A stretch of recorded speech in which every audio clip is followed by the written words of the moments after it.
Okay, we're trying to stay in reality here. Let's do like,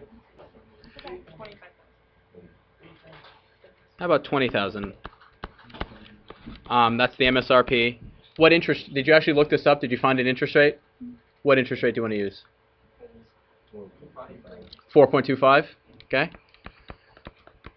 And the other thing I didn't specify, we had to pick the length of the loan. How many years? 5 years? And what's nice is that this problem fits exactly the equation. You can plug it straight in. You can find out, are you solving for A or P? A. So you're actually solving for A. And remember, this is I right there. That's I. And I defined it as it was the interest rate over number of the n that we use, right? Number of times compounded per year. So it's like the piece of the interest for that time period. So in this case, what is I? Point what? 0.0425 all over what? You're paying, it's a car, well, no, hold on. You're paying a car loan, so it's being paid what? Month. So you're dividing it by what? 12. Here's the thing, everybody. I wasn't as clear as I should have been, but it's per year. It's the number of times compounded per year. They're different n values. It's my haziness. It's the piece of the interest that's being used that one little time period. So if you know, once you solve this, you just know for 1 year. No. And this n value is look, you have to look at how I defined it here. N is the total number of payments. N is the total number of payments. I was going with the standard labeling, and it was a bad decision. I should have been more clear. But so in this case, I is that. What is N in this case? N is the number of payments. Yeah, it's 5 times 12, which is 60. So now, and we know what P is, so A is going to be 20,000 times 0.0425 over 12 times 1 plus 0.0425 over 12 raised to the all over 1 plus 0.0525 over 12 to the minus 1. Exactly. At this point, what do you have to use in order to find an answer? Your calculator. You got to use it. What's one mistake? There's several ways to make easy mistakes when calculating this using your calculator. What's one of them? Mess up on parentheses. What else? Try to do it all at once. That's the main way. These all overlap. If you try to do it all at once, you might forget a parenthesis, because they're related issues. But we'll practice that after you get back from lunch. Go. We used the formula based on the numbers that you provided, and we came up with this glob. Please use your calculator to find the actual value. Who has a number they'd like to give me? This is just plugging stuff into your calculator. You all should have an answer. Salmon, what is yours? 370. 370 point what? How many people agree with that? Around, yeah. What strategies can you use to type something that large into your calculator? Do it in bits. Don't try to Yeah, so one, do not do it all at once. So if you're not doing it all at once, what's one thing you could use on your calculator to help you a great deal? What do you mean alpha? Not by itself. Store. Use store. So what I mean by that is, what piece would it be nice to store? Can you speak louder? 1 plus 1.425. The 60th. That's what we could store because it's in 2 places. Right. So we have 1 plus 0.0425 divided by 12 raised to the 60th, and then you hit store, and let's call it A. So anytime you write A, it comes out as that. So then you're plugging it in. It's 20,000. This is the piece I most commonly forget, the point. Oh, right, you have to write it again. Times what? A divided by Oh, divided by what? What do I divide it by? A what? Minus 1, yeah. Bingo. Very good. Very good. Use the store command. It's really helpful. Not just here. Okay, so that's 2. The other 2 are a little bit harder, though. So if I put $10 every week, 4% yearly interest, could you figure out a minimum value first? Like you're going to have at least how much? How would you figure that out? Like you're going to have at least $52,000 because if you put Yeah. $10 in it. Yeah, at least how much? 52,000. At least 10 times 52 times 10, which equals, not 52,000, 5,200. Oh, yeah. Yeah, Yes. at least 5,200. That's with no interest. So if you earn no interest, you'd have $5,200. So if you're earning interest, your final answer should be larger. Your final answer should be larger. Let's see if we can use this formula.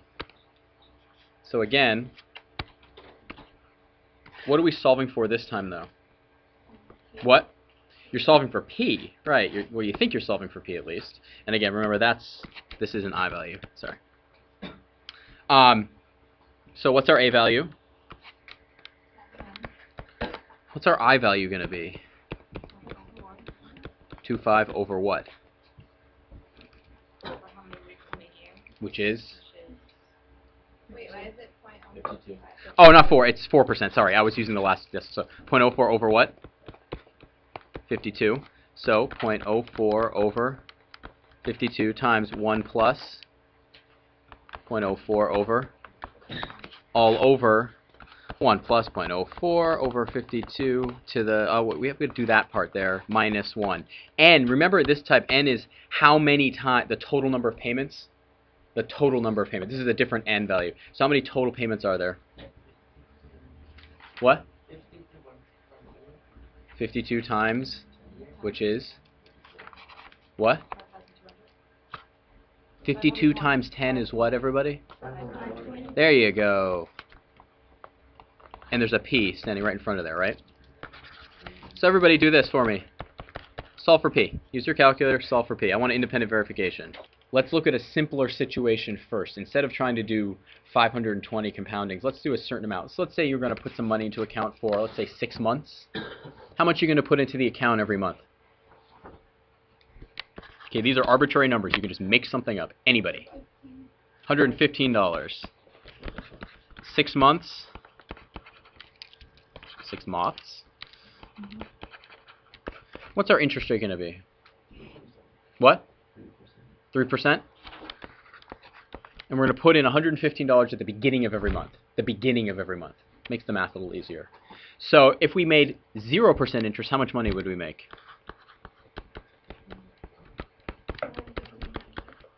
Times 6. Yeah, exactly. So it's going to be 600 and what? $90. Yeah, exactly. So we're going to make at least $690 because that's just the raw input. Okay, so so there's 6 months, right? We plug in 115 here. There's our first payment. 115 here. There's our second, third, fourth, fifth, and sixth. So that first payment, this first 115 right here, how long is it sitting in the account for? So what you can think of this as, instead of you're putting money into one account, think of it as putting into 6 different accounts.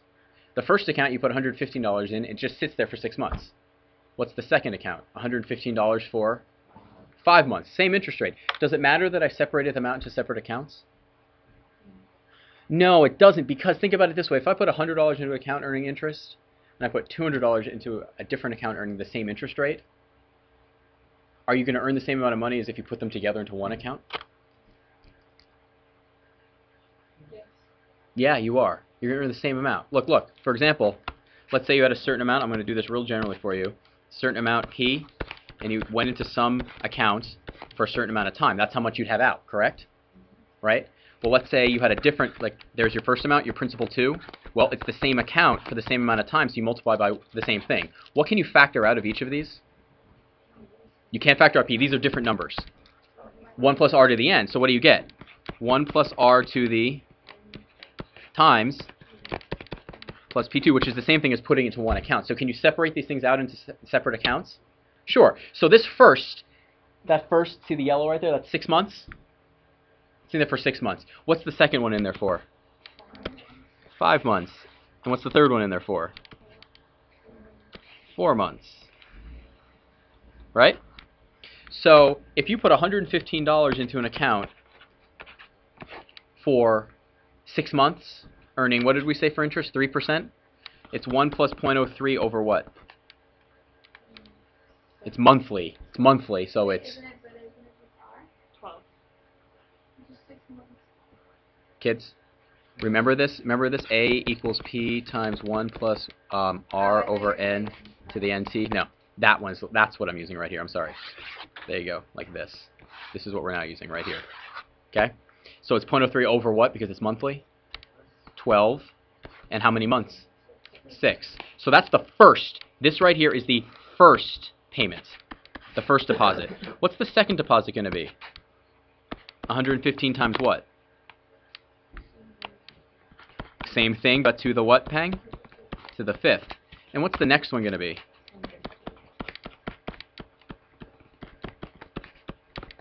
And then 115 times 1 plus 0.03 over 12 to the...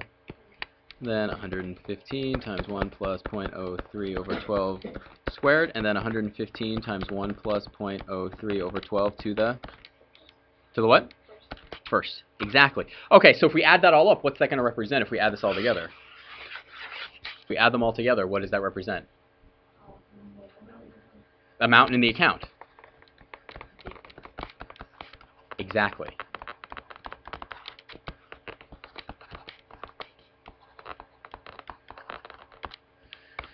The amount in the account at the end of 6 months. Excellent. Okay, so we need to add that up. Could we add that up with our calculator? Yeah, it's kind of annoying. Let's see if we can clean it up a little bit. What can you factor out of each of those 6 terms? Yeah, times 1 plus 0.03 over 12. And what's left? You'd have 1 plus 0.03 over 12 to the fifth, plus 1 plus 0.03 over 12 to the fourth, plus 1 plus 0.03 over 12 to the third. And I always run out of space on this, but I'll do it anyway. 1 plus 0.03 over 12 to the squared. And what's the last one? The last one's just going to be... Well, actually, there's still one more left. I'm sorry. 115 times 1 plus 0.03 over 12. And I'll make that a little smaller. That's what I mean by I always run out of space when I do this. Plus, what's plus what? Plus 1, exactly. It's plus 1 because when you factor that out of that, what are you left with? 1. Okay, so now we have something that's not necessarily easier to plug into our calculator, but of the things that make this statement up, is there anything in there that you feel as though you should be able to simplify? Yeah, you should. I don't know. It would be nice if you did, but it's okay if you don't. Maybe you feel as though maybe some intuition drives you to maybe, is there a way to simplify that? Because here's the thing. We did this for 6 months, right? How long could accounts go for? For as long as you want, right? It could go daily, right? So how many terms could there be inside that yellow box? Many, many, many, many. So if you had to individually type out each one, is that going to be something you could do with any reasonable amount of time? No, we need a shorter method. We need a shorter method. You can punch it out, but we're not going to. Instead, we're going to look at this simple statement here. Not a simple statement, but I like it anyway. How do you get from, and I'll give you the big hint here. This is to the fifth power, to the fourth, to the third, squared, to the first power. What's a different way you could write 1? To the what? Yeah. You could write, oh, there's no 115 there. Why you guys let me write 115? It could be 1 plus 0.03 over 12 to the 0. So how do you get from the first, if you call this the first term, how do you get from this term to that term to this term to this term to this term? How do you turn them into each next term? Mathematically, what do you do to the first term to turn it into the second term? Multiply it by what? not by itself. In the first case, it's itself. But to get from the first term, here's the first term, here's the second term, here's the third term. What do you multiply the first term by to get to the second term? No, itself is 1. 1 times 1 is 1. What do you multiply the circled in red by to get to this term right here?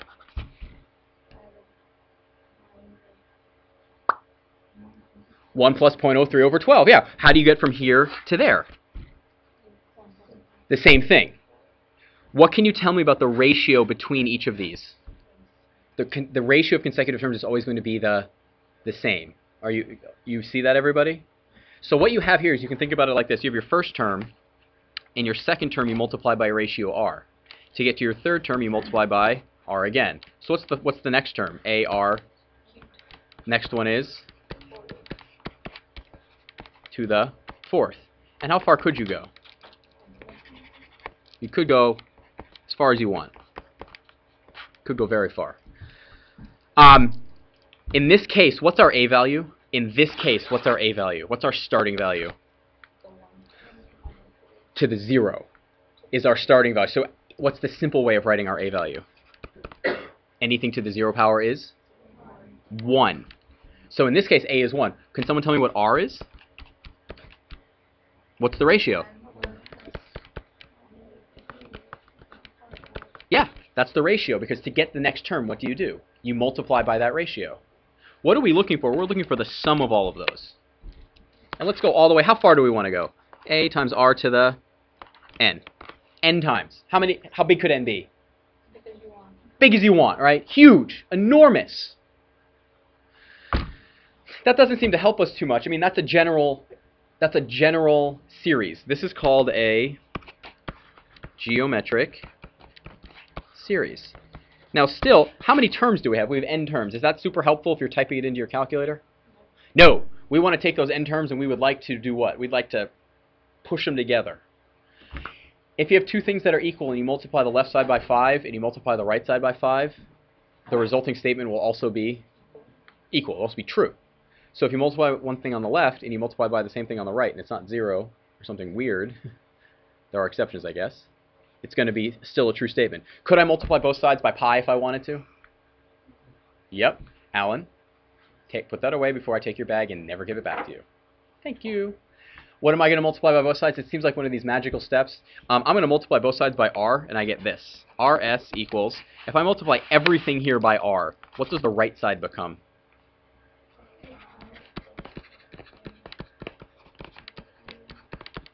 All the way up to a times r to the what power? Plus 1. What goes 1 higher? Because if you have r to the n times r to the first, what's that? R to the n plus 1. So do you agree that that blue statement is also a true statement? Are you okay with that? Yeah? So this is true, and this is true. If you have two true statements, are you allowed to subtract them? Is that something you could do if you wanted to?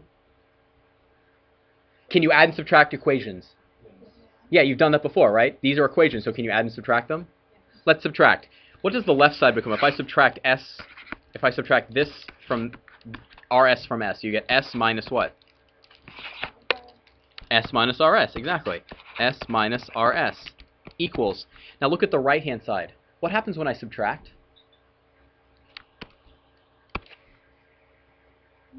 I'll give you a hint. I'll give you a hint.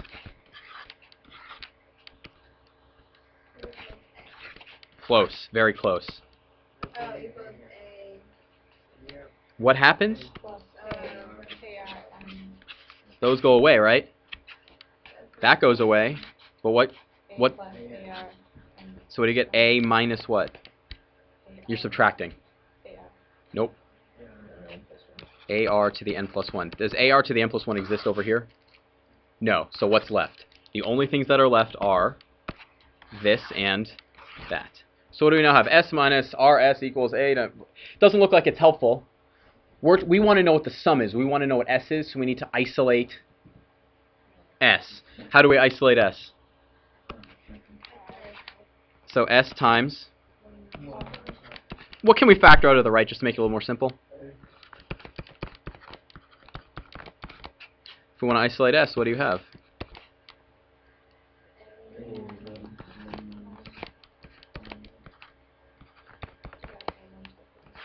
Divided by what? 1 take away r. Exactly. Exactly. So what does this mean? A is the sum. What's that represent? A is the periodic amount? No, it's the periodic amount. That's the amount we started with. Because remember, it's the A, it's that thing that gets tacked onto all of them. And what is R? Ratio. And N is the number of terms. So let's use this to actually solve the last one here, the one that we worked on. The problem with our last one was we got a number. It didn't work because the formula broke. What was the first sign that the formula broke? It was smaller than if you didn't have an interest at all. Yes, we lost. We had negative interest there. It was like it was evaporating, right? So here's the deal. So if we put $10, where is that? Which variable is that going to be? That's A. Good. We're trying to substitute 10 times 1 minus. Now here's the trick. We have to figure out what the ratio is, right? If I put that $10 into, if I just put $10 into this account for the first $10 times 1 plus, what's the interest rate? And we need to break it up weekly, so we divide by 52, and we raise it to the what power? How long am I going for? 10 years. How many weeks? 52. So let's go back to our formula right here. What's the ratio going to? So what's the next? If that's the first $10, if this is the first $10, what's the second $10 going to be? 10 times 1 plus what? Over to the minus 1. It's 1 less week, right? How many terms are there going to be? How many? 520. So would you ever want to do that on your calculator? No, you absolutely would not. So what's the ratio? How do you get from this term to that term? What do you have to multiply by?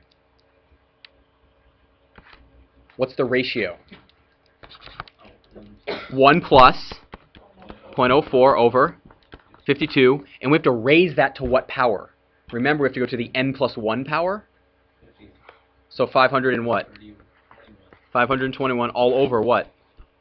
1 minus 1 plus 0.04 over 52. Now that you've had some practice because you've used much larger ones, can you just do that on your calculator for me? So again, let's look at this formula one more time. What are the key things to realize? I know you can't quite see it right now, but I just want to get the lights on to wake you guys up a little bit. N plus 1, it's 1 greater than the number of terms. The periodic amount, the ratio, and the sum. You will definitely run into this when you take more math. Absolutely. This is just the beginning of it. Do I expect you to be able to prove this? No. I don't expect you to be able to prove it. I just want you to be able to use it. Is it helpful? Sure. Because if you try to use this equation, right? Did I ever clip it in? If you try to use this equation where interest is working against you, you end up with amounts that make no sense whatsoever. It just blows up because you're not trying to figure out a principle. You're trying to figure out how much you put in to end up with a certain amount in the account, where it's working for you, not against you. I have a question. Yes, it's working for you. It's working for you. So how much money do you want to end up with? 150,000. What was the interest rate I gave you on that sheet? 5%. 5%. That's not bad. And what, 18 years? And monthly, right? So we want to find the sum. Well, we know what the sum is going to be. What is the sum? Yeah, we know that the sum should be 150,000. We don't know what our A value is. We don't know what the periodic amount is. We're multiplying that by 1 minus. Now we have to figure out the R value, right? R to the N over 1 minus R. Let's do the easy one first. Can someone tell me what the N value is on this? It's 1 greater. Remember, it's going to be 1 greater. It's going to be 18 times what? Plus 1. Exactly. Good. Now, R, on that case, what is R going to be? 1 plus, what's the interest rate? 0.05 over, because it's monthly. We're talking about monthly. There's R right there. With those values, you can solve for you have values for everything besides A, which means you can solve for A. Find A for me. That's pretty good, right? The longer you go, the more you get, right? So listen, the timeline is this. Your Unit 5 and 6 test is going to be on Monday. Tonight, you have to come up with your original test for Unit 5 and 6. This is logs, exponents, and even though it's not a separate topic, it's embedded in the two, the one we've been just doing, money. Logs, exponents, and money. I want four questions from each unit,